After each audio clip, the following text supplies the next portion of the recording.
Mashiman Gukha Bangladeshi Rok Haino Hai Korok Chisha Egara Jona Agortlani Rail Station Romai Manka Rail Thanani Police Rock Karakshalo o Bangladeshi Rokno Borogna Tini Dorbanoga Tishajaknai Hine Shaka Usi Tapos Dash Salbarlia Bangladeshi Paimani Bharoto Tamo Tektoba Nanka Borok Bangladesh Tongnani Tei Tamo Rangchak Nogui Bharot Hawo Hapka Wanama Singcha Salbaria Ramjagi Tongu Bangladeshi Ramjamani Ulaba Tai বসে ফাইরক ফাইরক one আমার সিংচা বেলাইনো one সুজাংনাই cock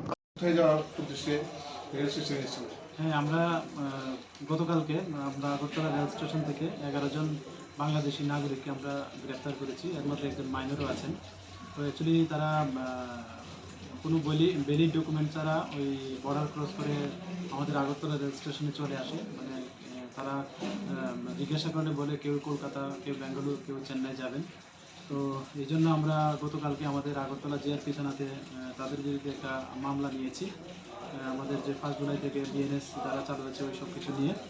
তো কালকে ওদের সঙ্গে preliminary জিজ্ঞাসা করে আমরা 2 জন Indian টাউটকেও arrest করেছি কোয়েডাবা থেকে মধুপুর থানার আন্ডারে শিবাজলা ডিস্ট্রিক্ট মধুপুর থানার সাহায্য নিয়ে।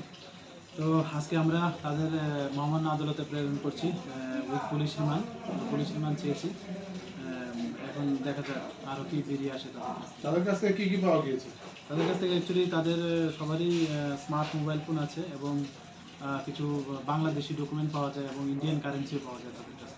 গত সময়ে যে বাংলাদেশের লোককে আটক করা হয়েছে তাদের সাথে কোনো যুক্ত রয়েছে? তারা তো এখনো বলছে না, তবে আমাদের আমরা এই বিষয়টাও দেখছি, যার জন্য আমরা পুলিশ রিমান্ডও চেয়েছি মহামান্য আদালতের কাছে। দেখি আমরা নিশ্চয়ই কিছু না কিছু বেরিয়ে আসবে আশা করছি। এই সপ্তাহে মোট কতজনকে আটক করা হয়েছে? এই সপ্তাহ তো এটা আপনারা দেখতে পাচ্ছেন, আমরা 3 দিনে প্রায় 11 জন করে প্রায় 3 11 33 3 দিনই হয়ে যায়। তো সংখ্যাটা আরও অবশ্যই বাড়বে।